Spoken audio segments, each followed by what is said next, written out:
അടിസ്ഥാന സൗകര്യങ്ങളില്ലാത്ത ഹോസ്റ്റലിൽ ദുരിത ജീവിതം നയിച്ചാണ് ഇടുക്കി മെഡിക്കൽ കോളേജിലെ നഴ്സിംഗ് വിദ്യാർത്ഥികളുടെ പഠനം. ഹോസ്റ്റലിലെ ഇടുങ്ങിയ ഓരോ മുറിക്കുള്ളിലും 18 വിദ്യാർത്ഥികൾ വരെ കിടന്നുറങ്ങുന്നുണ്ട് എന്നതാണ് വസ്തുത. ഇവർക്ക് നൽകുന്നതാകട്ടെ ഗുണനിലവാരമില്ലാത്ത ഭക്ഷണവും.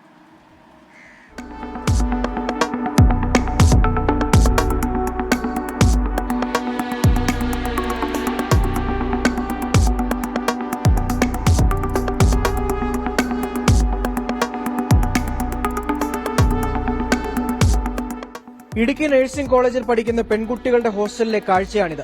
5500 രൂപ പ്രവേശന ഫീസ് വാങ്ങിയ ഹോസ്റ്റൽ മുറിക്കുള്ളിൽ എലിയുടെയും ഇഴജന്തുക്കളുടെയും ശല്യം. ഈ സൌകര്യത്തിനാണ് പ്രതിമാസം 4500 രൂപ വീതം 95 കുട്ടികൾ ഇപ്പോഴും നൽകുന്നത്. പട്ടിണിയാണ് ഇവിടെ, ഇവരൊന്നും തരുന്നില്ല.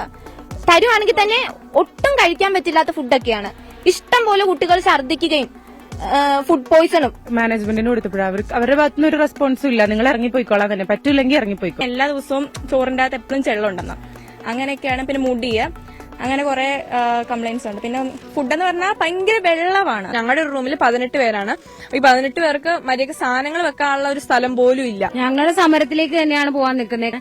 ഇവിടെ ഓരോ വിദ്യാർത്ഥികൾക്കും വരുന്ന കൊറിയർ, അവരുടെ വീട്ടിൽ നയിക്കുന്ന പേഴ്സണൽ ഡോക്യുമെന്റ്സ് പോലും തുറന്നു നോക്കി വെതറിയിട്ടിട്ടാണ് ഇവിടെ ഒരാൾക്ക് കൊടുത്തത്. സ്വന്തമായി ഹോസ്റ്റൽ കെട്ടിടം ഇല്ലാത്തതിനാൽ വിദ്യാധിരാജ സ്കൂളാണ് ലേഡീസ് ഹോസ്റ്റലാക്കിയത്. ഈ കെട്ടിടം ഡിസംബർ മാസത്തോടെ ഒഴിഞ്ഞു നൽകണമെന്നും മാനേജ്മെന്റ് ആവശ്യപ്പെട്ടിട്ടുണ്ട്. ആൺകുട്ടികൾക്ക് ഹോസ്റ്റലുമില്ല. ചേർന്നപ്പോൾ തന്നെ നമുക്കിവിടെ ഹോസ്റ്റൽ സൗകര്യം ഒന്നുമില്ലായിരുന്നു. 2 കൂട്ടർക്കും ഇല്ലായിരുന്നു. അതായത് ബോയ്സിനും ഇല്ല, ഗേൾസിനും ഇല്ല. ബോയ്സിനാണെങ്കിൽ 3 കിലോമീറ്റർ അകലെ ഇടുക്കി ടൗൺഷിപ്പിലാണ് ഹോസ്റ്റല് ഞങ്ങൾ കണ്ടുപിടിച്ചത്. ഏകദേശം 5000 രൂപ വാടക കൊടുത്ത് ഓരോരുത്തരും 5000 രൂപ വാടക കൊടുത്തിട്ടാണ് ഇപ്പോൾ അവിടെ നിന്നുകൊണ്ടിരിക്കുന്നത്. 2 ബാച്ചുകളിലെ 120 കുട്ടികളാണ് നഴ്സിംഗ് കോളേജിൽ പഠിക്കുന്നത്.